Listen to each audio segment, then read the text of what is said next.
in the moonlight, dancing in the shadows, Sabaton in the house.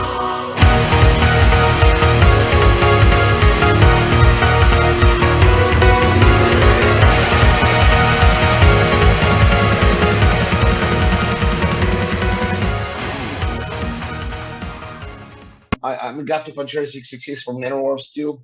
For those of you who haven't heard about Nanowar Of Steel, we are a very serious band based in Italy, and we are doing this kind of very serious music since 20 years already.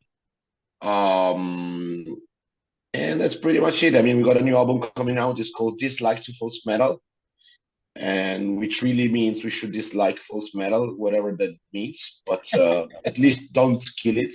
We are against the, I mean, let's just replace the death to false metal part with some dislike. Let's make it more and more tolerant, right? Right. That's the message. We are in a new age society. We can't kill people anymore, can we? No. Beautiful. Unfortunately, but anyway. Sometimes. As you say, man, sometimes you'll do return with your 5th studio album, Dislike to False Metal, on March the 10th. So it's what, 8 days away now, bro. How you feeling about it? I mean, I've been listening to this album for the last 9 months. I'm kind of bored of listening to it.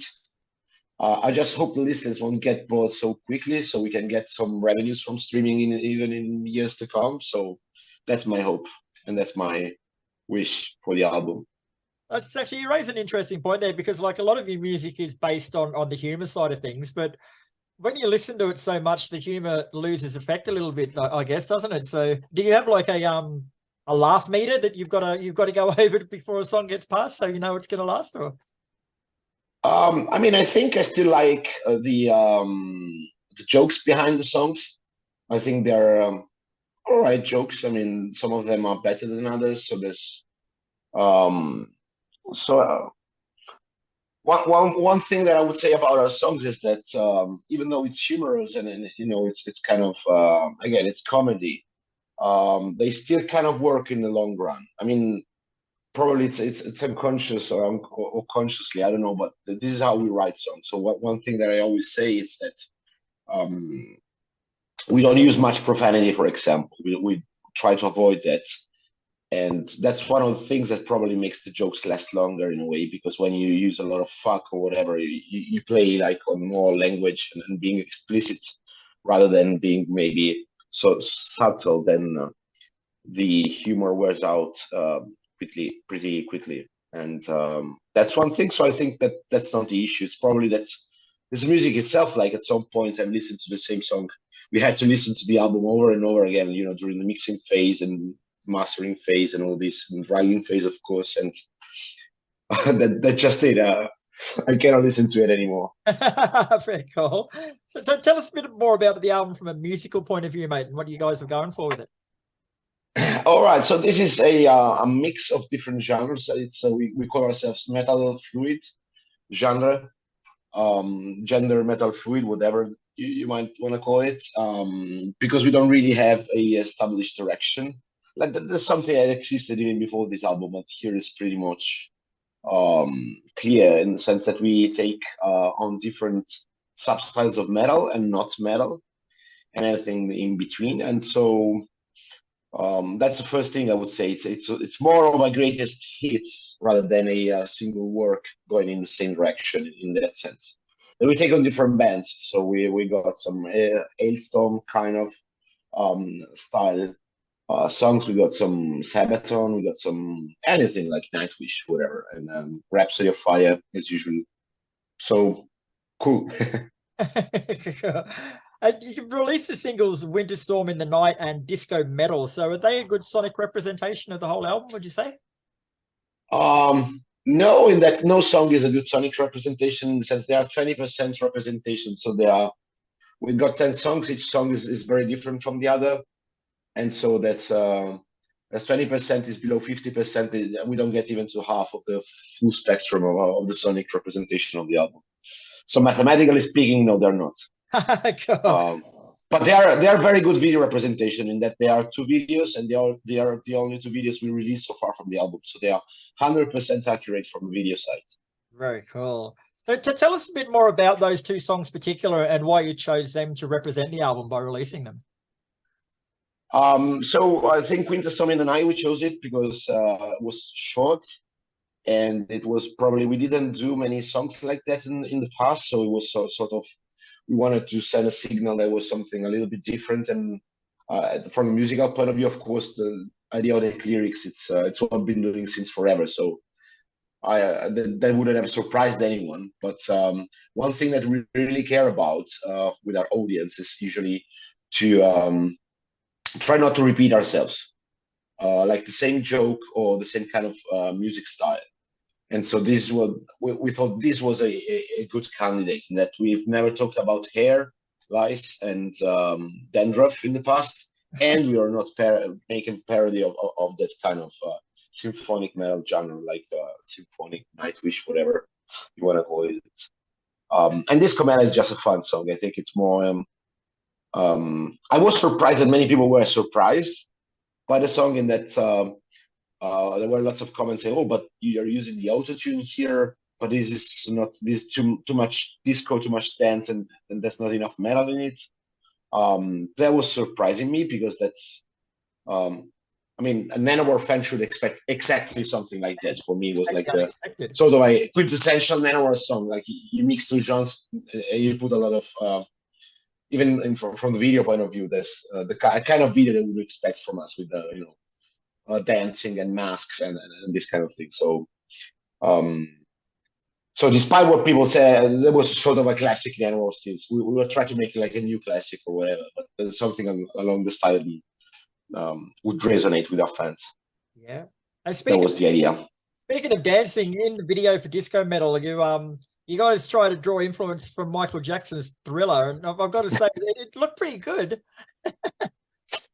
Well, actually, that was the dancer. I mean, we had to hire actual dancing group. I mean, the choreographer. They, of course, they're professional choreographers, the ones that did the whole ballet, the whole dancing part in the video. And of course, being that there's the horror side to the video, Michael Jackson Thriller is an obvious reference. I mean, we put lots of references in our song and in videos.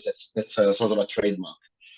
There's lots of references in the music as well, like to the 90s dance music and stuff like that. So this is, yeah. So it's one of the things we like to do, and it's one of the things we I think our fans know us for, like placing lots of Easter eggs and references into the song. So. And the press release says that Dislike the False Metal goes beyond a comedy album. So would you agree with that? Yes, because that's actually the first serious Nanowar song, which is Pasadena 1994. I mean, you might think it's parody and it's a fun song, but it's not. It's about, so let me introduce the song. I don't know if you had questions about that, but we want to talk about the song later on because of the guest. All right. So this song is featuring Joakim Broden from Sabaton. And as I guess everyone is aware of, Sabaton is a band that sings about historical events and mainly battles, and especially like lost battles or whatever, like the Last Stand album. They have these battles where the army was defeated, and they were, again, this kind of stuff. So this song is about the last great defeat of the Italian army, which was the defeat that we faced at the World Championship in 1994, Football World Championship in the US against Brazil. So this is for us a real thing. It's not like usual battles that who cares? In Italy, we care about football. So this is the real defeat we should talk about. And we had the feeling that Sabaton would never do a song like that. They would never talk about defeats that people really care about. Who cares about Gallipoli nowadays? And come on, it happened. Like, I mean, you had the Anzac in Gallipoli as well, but do you care about that? Like, you don't. Of course you don't. Come on. Anyway, when it comes to football, more than defeat. Let's talk. Yeah, football is more important. Let's talk about serious things. Let's talk about football. And so we had this feeling, and for us, again, we were very young on that day. but we still remember it, and it's still like very sad days, sad memories arise in us when we see the footage from that match, when we see what really happened in that match, how we lost at the last second, like with the last penalty that was missed by Roberto Baggio. So we felt we needed to make a song about this and get Sabaton involved, because they are the ones that talk, the masters of talking about epic battles in history, right? So, but it's a serious song, so it's beyond comedy. And people might laugh about, like Sabaton singing about football, but for us, again, it's a sad story, and I think Italians would cry when listening to this song. That's our feeling about it. I'm actually glad that you brought that song up, not me, because I had no idea how I was going to pronounce his name. So I'm glad you did it for me. You mentioned that you've got the guest artists, like you've got Joakim on there, and you've got Madeleine Liljestam from Elaine on the album as well. But is there anyone that you've ever wanted on an album that just won't say yes? So yes, but I cannot tell the names. It's more than one, actually, that we tried, and they said no for many reasons. Usually it's because of image. Like many bands, they have this very serious image, like they need to sort of keep it. They even though, like, privately they would like, we heard from singers and other performers in metal scene, they would like to do stuff with us, like to record anything, and but they cannot, just because it would be like a damage to the band's image, because they got some serious band and they had to do serious stuff, and they cannot do that. So that's one of the reasons why. And then other cases, I think it's just they don't like us, so we got trashed straight away. Yeah. So. Oh well. Anyway, so in the writing process, bro, like, do you guys come up with a song title first and then write the song around that, or do you come up with a song and then name it after? It's whatever. Like Sober, the title came later. Like, the idea was to write a song about pirates drinking strawberry juice and stuff like that, and then we came with the idea of calling it Sober. Or Power of Imodium, for example, we came, we need to make like a song that's called The Power of Imodium. Okay, how can we do this? And then we wrote the lyrics. And so sometimes it just it goes both ways. Like, sometimes we got a music idea, and then we sort of find a text that suits that kind of music. Or the other way around, we got some lyrical idea, and then we need to find some appropriate music for that kind of comedy that we had in mind. So how difficult is it, and how fine of a line is there between getting the balance right between music and comedy in your songs? I mean, it's just natural for us. Like, we do both at both best of our capabilities, in the sense that a song really needs to sound good for us, but also on the lyrical side, we really do make lots of efforts into writing the text and making sure, like, the text is like works, at least for us. Like, of course, we are the judges of what we write, but it's the five of us that we always cooperate on this and trying to judge on both levels. So it's on two, like, for many things, the two things are separate. Sometimes they are like joined, in the sense that we write the things at the same time, and we sort of need to write, like, develop the comic idea alongside the musical side. But it's very different. There's no, like, for every song is a story on its own, in this regard. So. And the cover of Dislike the False Metal, it's great, man. Like, it reveals more every time you look at it. Like, so far I've seen the Statue of Liberty giving the thumbs down. I've seen pyramids, there's pirate ships, I've seen the Goodyear blimp. What am I missing? What else is in there? Sorry? What am I missing? What else is in there? I'm sure there's plenty in there that I just haven't seen yet. I mean, usually this is a trademark of ours, in a way, that we do lots of covers, putting lots of Easter eggs and references to the album. And this was the same thing for our previous album, for example, in Stairway to Valhalla and Italian folk metal as well. So for this one, there's so one thing I should mention is that our singer is the one that does the artwork as well. It's like, by profession, is illustrator and graphic, design and comic book. He works on this kind of thing, so that's his job. So there might be things I didn't catch either, because we just give the whole issue of generating a suitable cover for the album into his hands, and then whatever he has in mind, of course, he knows the album, he knows the songs, and then he places references to the songs and the albums, and whatever we might have done in the past, there are references to our past albums and past songs also in both the cover and back, and the whole of the booklet of the album. So there's many. I mean, and again, some of them I might not even know. I might not even got them. So. Cool. So what's next for Nanowar Of Steel once the album comes out, mate? Have you got a world tour planned, or you got anything in the pipeline? So world tour is a big word. I mean, we got a subset of the world tour, meaning Europe and the UK for the moment. And it's going to be a pretty long tour. It's more than 2 months. It's going to start in Italy, our homeland of the lost battles, Italy. And then we move on to Germany and whatever, like Holland, Spain. It's going to be a long tour. This is going to be our first long EU tour, like of this size. So we're pretty excited. We're also scared. We don't know how it's going to turn out. So let's see. See. Beautiful, mate. All right. Well, thanks very much for your time today. Dislike to False Metal comes out on March the 10th. And what I've heard of her, she's a cracker. She's definitely entertaining, bro. So well done. Best of luck with it.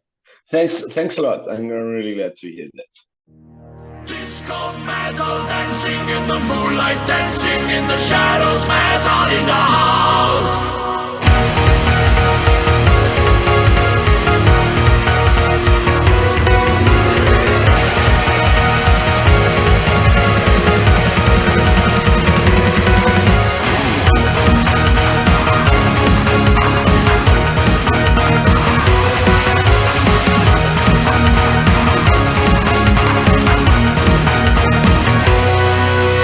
Riders, we are ready to fight. Get it together.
forse per confortarmi, non ti noccia la tua paura che poter che li abbia non ci torrà allo scendere questa roccia, ma cominciò Pluto con voce chioccia.